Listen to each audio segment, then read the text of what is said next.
Antes do Bar Brahma, eu abri mais de 50 negócios. Abri, fechei pastelaria, buffet infantil, marca de surf, fábrica de pão de queijo. A grande maioria no centro de São Paulo. A grande maioria no centro de São Paulo. Eu digo que 90% dos meus negócios foram sempre no centro de São Paulo. Cara, que bacana. Tem conhecimento, então, né? Só um pouquinho. A história toda aqui. Só um pouquinho. Um pouquinho. Só um pouquinho. E aí, depois do café... Aí eu abri o café, fui tentar sair do centro, né? Montei uma casa de forró, chamava 7000 Dança Brasil, na Armando Arruda Pereira, número 7000. Eu ia inaugurar com fundo de quintal, Genival Lacerda e mais alguns shows. Era um lugar grande, cabiam, 4, 5 mil pessoas. No dia da inauguração, mataram 3 pessoas na porta do negócio. Você tá brincando? Fali, quebrei total. Imagina, você se endivida para fazer um negócio grande e fala, puta, eu vou abrir para começar a pagar. Pagar, aliviar. Aí você afunda mais ainda. Foi um tombo grande. Aí eu me internei no Café São Paulo, falei, eu vou ter que recuperar daqui, né? E de noite, trabalhando, de noite. Aí um dia, a Ivete, eu estava te contando, mas eu vou contar aqui, a Ivete Souza, que era uma cantora maravilhosa, é uma cantora maravilhosa de MPB, mas hoje ela mora fora do Brasil. Ela me convidou, isso foi 1998, foi o ano que o Bar Brahma fechou, mas antes de fechar, ela me convidou para assistir um show dela no Bar Brahma. E eu fui naquele lugar e o Bar Brahma sempre foi charmosíssimo, né? Esquina de Piranga com São João, mas já estava muito decadente. Eu falo que o Bar Brahma é um espaço que acompanhou a história do centro de São Paulo. Foi um lugar chique, movimentado. Não sei se você sabe, tinha época no Bar Brahma que você não podia entrar sem paletó. Não. Podia entrar sem paletó. O antigo dono, ele começou quando? Não, eu já estava no terceiro dono. Quando abriu, era um cara que tinha cerveja Brahma no Rio de Janeiro, não tinha em São Paulo. E era a confeitaria Marabá, naquela esquina. Ele fechou e abriu o Bar Brahma, copiando o nome da cerveja do Rio de Janeiro. Então o Bar Brahma em São Paulo está antes da cerveja Brahma, para você ter ideia. Nossa. Então, e aí ele abriu, era um lugar frequentado por políticos, artistas, os quatrocentões. Na época que não tinha shopping centers, o comércio chique de São Paulo era na Rua Direita, na Rua São Bento, né? Era um lugar maravilhoso, todo mundo andava de chapéu, Largo do Café, eu passei hoje lá, Largo do Café. Puta, aquilo lá era maravilhoso. Eu fui ali hoje visitar o Café Girondino, ali no Largo São Bento. Então, São Paulo, o centro de São Paulo. E aquele cachorro-quente lá, que era uma portinha? Ali. Que um absurdo. Estrumbava. Naquilo lá era um absurdo. Era um absurdo. E aí o Bar Brahma acompanhou o centro de São Paulo, desde do pico de sucesso, e teve uma decadência. Eu falo que eu sou empresário do centro há 43 anos. Peguei o centro em alta, mas cada ano o centro teve algum movimento decadente de lá para cá. Todo ano foi piorando. Em 98, logo depois que eu fui nesse show e fui com uma amiga, eu falei, nossa, se esse bar pudesse estar na minha mão, eu ia fazer loucura aqui. O Bar Brahma fechou as portas, deixou todos os funcionários na mão, saiu nas TVs, todo mundo falando e tal. Ficou fechado 1 ano e meio. Eu tô lá no Café São Paulo, me recuperando da quebradeira da casa de forró, né?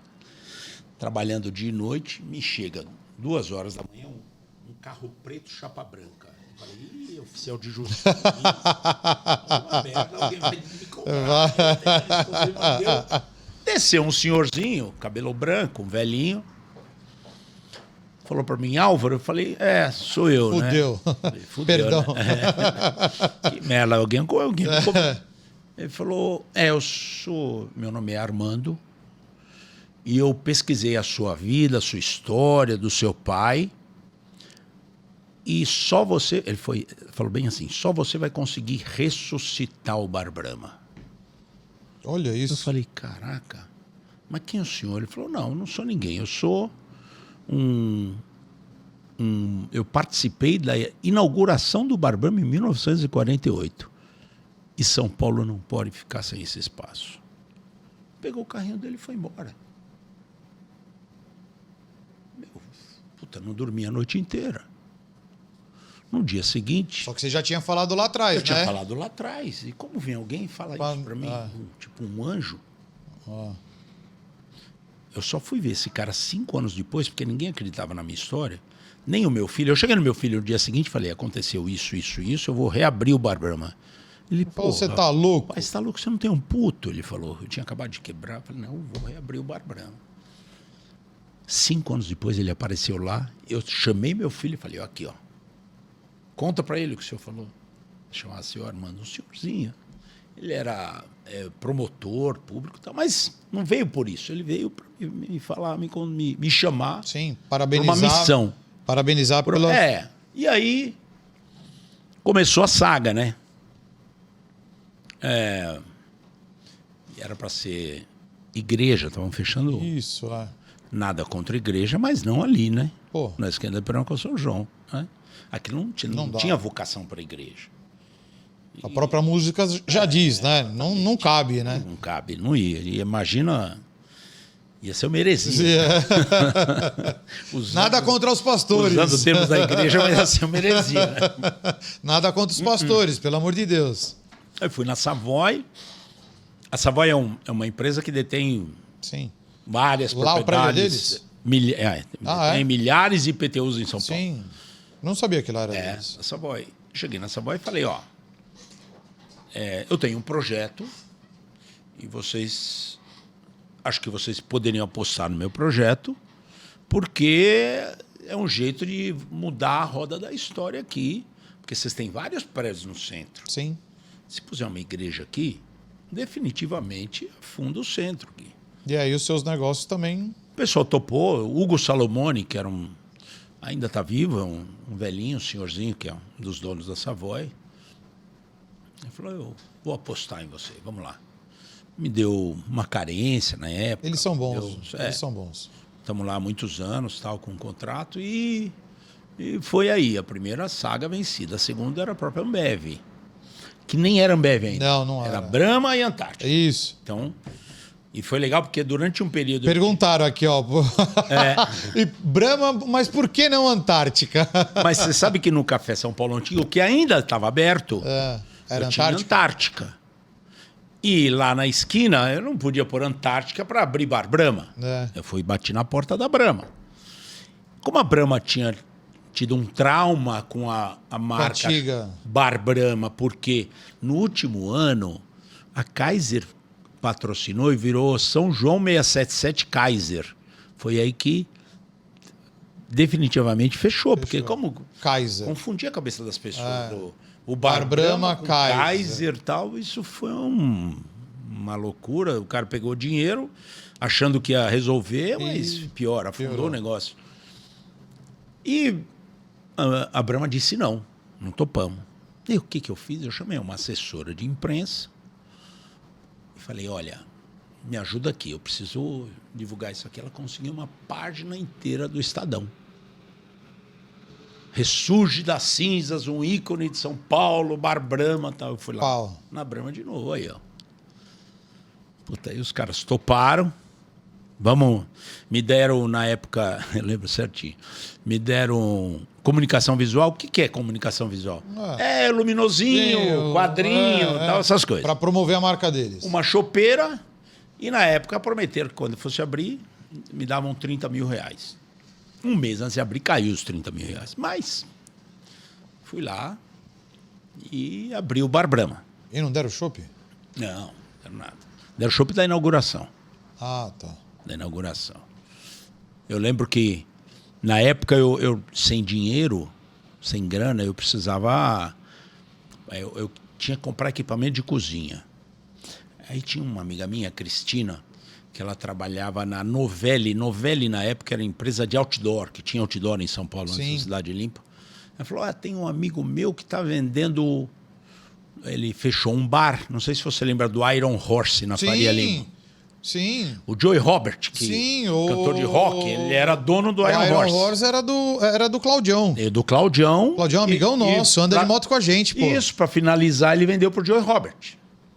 Tanto é que até hoje o Iron Horse é dele. É isso aí, a marca dele. É isso aí. Pergunta pra ele a história, ele vai saber. Ele vendeu pro Joey Robert, que era roqueiro. O Joey Robert não tocou o negócio, fechou. E eu fui no Joey Robert para comprar equipamento. Eu falei, ele tinha um monte de coisa lá. Isso foi ele queria 2.000. 2.000. Que é o que você falou lá. Que eu tava vendo era 2000, 2001 que você... 2.000. Eu falei, eu quero... Ele tinha um monte de coisa legal. Só que tava chegando a hora dele entregar o ponto, que ele tinha que devolver o ponto. Aí vale eu quero 250 mil em tudo. Eu falei, eu dou 30 mil. Na verdade, eu queria só equipamento de cozinha. Passou uma semana, ele me chamou, falou, não, eu faço por 150 mil. Eu falei, eu tenho 30 mil. Faltava uma semana para ele entregar o ponto. Não era uma semana, não. Faltavam 5 dias. Ele me chamou, falou, eu faço pelos 30 mil. Só que eu não tinha os 30 mil. Vai, Álvaro, carrega logo essa porra. Meti um cheque para ele, para 10 dias. E carregou. E parei lá, falei, o que eu vou fazer essa porra agora? Parou um fusquinha do lado. Um casal e falou para mim, você tem um banquinho que lá, era tudo temático, né? Os bancos com couro de vaca. Sim. Chopeira com formato de guidão. Isso. Era bem temático. Bem para motociclista mesmo, né? A gente frequentava bastante. Então era tudo muito temático. E parou e falou, você vende esse banquinho para mim? Era uma sexta-feira, véspera de feriado prolongado, que na terça era feriado. Já sei o que eu vou fazer. Eu liguei pro Cleto, que era meu gerente do Café São Paulo. Cleto, aí um cara que faz faixa, aí manda fazer uma faixa, vende tudo para entrega do ponto. E pus na Faria Lima. Cara, foi uma procissão de motociclista para comprar coisa lá. Os caras queriam alguma coisa. Tinha caixas de fotografia que os caras compravam fotografia. O cara queria te matar. O cara depois queria te matar. Você que teve a ideia e... Exato. Não, pra você ver, eu tenho até uns cortes no braço hoje aqui, ó. Porque fomos carregar até vidro para vender, quebrou o vidro no meu braço, tá bom? Parecia um cigano vendendo coisa. Eu sei que me sobrou o equipamento de cozinha que eu queria. Eu paguei os 30 mil do Joe Robert e me sobrou os primeiros 50 mil reais do Bar Brahma nessa história. Com Iron Horse. Tá vendo? Olha com isso. Iron Horse. A ideia começamos é cabeça, o Bar Brahma, começamos o Bar Brahma. E aí? Inauguração. Banda Mantiqueira. Comida de graça. O que aconteceu? Lotou. Bombou. Falei, pegou, né? Que nada. E o dia seguinte... Isso que dia da semana foi? E o outro, acho que foi 9 de janeiro de 2001. Deve ter sido uma terça-feira, quarta-feira, assim, porque a gente sempre inaugura assim. Sim, terça e quarta, né? E o dia seguinte, o outro. Passou uns 15 dias, gato pingado. Final de semana, então, não aparecia ninguém. Vinha o pessoalzinho para almoçar, para fazer happy hour. Passou 9 de janeiro, lá pelo dia 20 e pouco de janeiro, o Montanha, que era a segurança do bar... Que até hoje é seu... Ele faleceu, mas... Sério? Era um cara maravilhoso. Ele faleceu durante a Covid, durante a pandemia, mas não foi de Covid. Foi coincidência mesmo, ele faleceu. E ele chegou para mim, o patrão. Ele era quase 2 metros de altura, forte. Eu lembro. Assim. Lembra do Montanha? Eu lembro dele. Falou, tem um diretor da Globo aí. Eu falei, me põe na mesa desse cara. E sentei. Antônio Zimmerli, foi diretor da Rede Globo. Antônio Zimmerli, que levantou o Carnaval de São Paulo. E ele tinha como missão, naquele momento, começar a levantar o Carnaval de São Paulo para transmitir na TV, que era só do Rio que era transmitido. Sim. São Paulo era o carnaval incipiente, aqui era muito... A missão dele na Globo era levantar o Carnaval de São Paulo. Mas ele passou no Bar Brahma... Isso foi logo depois da inauguração. 10 dias depois. Logo depois, não. Muito logo depois. Então, batemos um papo, ele falou, eu fui com a sua cara. Vou te trazer um presente. Aí, legal, não sabia o que era. Foi embora, voltou, logo em seguida, uma semana depois, com Solon Tadeu. Solon Tadeu era presidente da Vai Vai e presidente da Liga das Escolas de Samba. E com alguns presidentes de escola de samba. Falou para mim, nós temos um espaço no Sambódromo e queremos fazer um camarote. Na época, já o camarote Brahma no Rio já era famoso. Já era famoso. Do Zé Vitor Oliva, Sim. que fazia muito bem. Por sinal, já fui várias vezes. Aqui. Aqui? Aqui, já fui. Seu aqui é nosso. Já fui várias vezes. E vamos fazer um camarote. Eu falei, vamos. O que passou na minha cabeça? Como a Brahma faz lá, vai achar legal, vai querer me ajudar. E eu divulgo o Bar Brahma. O principal era eu divulgar o Bar Brahma. Então, vou fazer um camarote Bar Brahma. Que era sonho meu, né? E a Ambev não ajudou em nada. Eu comprei até copinho de plástico para servir. Comprei produto e tal. Aquilo que estava afundado, afundou mais ainda, né? Sério? Mas, imagina que eu montei uma barraca no Sambódromo, literalmente uma barraca, acampei no Sambódromo e eu ia na 25 de março e comprava coisinha, confete, serpentina, máscara, essas coisas, e achei que tinha um camarote. Imagina um puxadinho, né? Uma coisa, eram 600 pessoas com mezanino assim, né? Só que tinha que controlar quantos subiam, porque aquilo balançava, era aquela estrutura Mills de ferro. Sim. Aquilo balançava, tal, medo de cair. Mas foi a primeira vez em São Paulo que teve um espaço para artista. Então eu recebi no camarote Bete Carvalho, Miguel Falabella, o Alexandre Frota, as malandrinhas, Sérgio Malandro, Salete Campari. E aí eu digo que o circo todo do carnaval, esse caldo cultural todo, começou a ter onde frequentar. E aí... E a história de camarote começou aí. Foi uma simbiose durante 15 anos.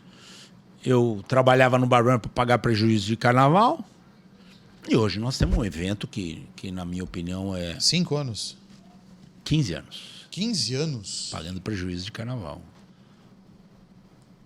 Hoje nós temos um camarote no Sambódromo que, para mim, eu conheço um pouco, que a gente produz eventos e tal, é a melhor entrega que eu já vi na minha vida.